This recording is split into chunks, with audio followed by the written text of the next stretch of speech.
Mark Butler has declared the thing that everyone seems to have been thinking but not saying. For the sustainability of the NDIS to be restored, eligibility will have to change. National Cabinet accepted that recommendation and agreed to share funding for it equally between the states and the Commonwealth. But this work has drifted. Diverting this group of kids over time from the NDIS is an important element of making the scheme sustainable and returning it to its original intent, servicing people with permanent significant disability. This is a political hot potato with plenty of outcry about the idea of kicking anyone with a disability off the scheme. The state's position on this issue of funding of children with mild to moderate autism and their disability supports is an important one to consider. The states can hardly claim to have been sideswiped by Mr Butler's press club speech on Wednesday. Negotiations for these foundational supports, which will be delivered outside the NDIS, have been going on since December 2023. Mr Butler described the negotiations as having drifted. This is pretty kind words. They've basically been non-existent. The states, when the deal was struck, instantly had, or very quickly had, buyer's remorse, feeling like they hadn't received enough money to deliver supports that were yet to be made explicit and clear. We're talking about things like changing the education system and early learning to bring supports in for children with mild to moderate autism. Today I want to focus on two ongoing substantial challenges. First, returning the scheme to its original purpose, its North Star if you like, the provision of support to people with significant and permanent disability. And secondly, ensuring that the scheme does become sustainable from a budget perspective. The reason Mark Butler has been able to say this and indeed make the announcement is twofold. One, he's announced at the same time a $2 billion program that's going to service those diverted away from the NDIS.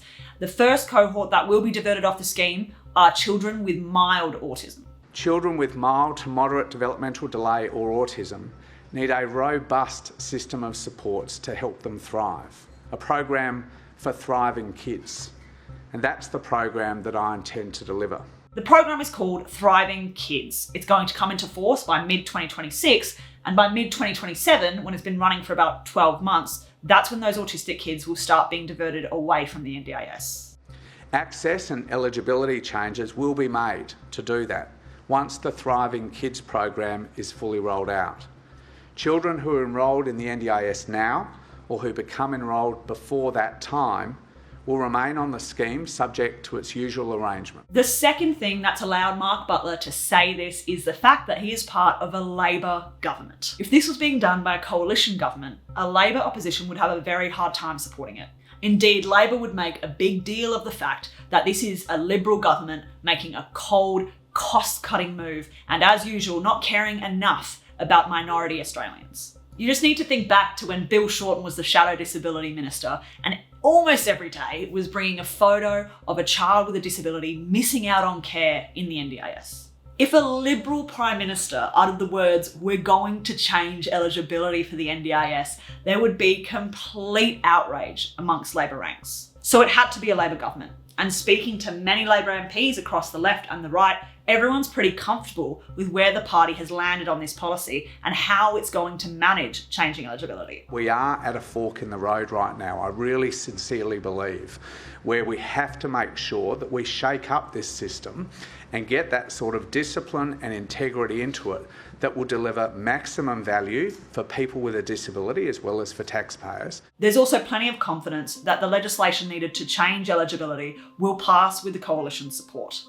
The challenge for this ambitious policy, though, will not be within Parliament, but outside of these walls and indeed in the negotiations with the states and territories. The parents are feeling pretty overwhelmed, fairly unsure about what lies ahead for their child, and they would like some clarity as the state and federal governments bicker over responsibilities and money.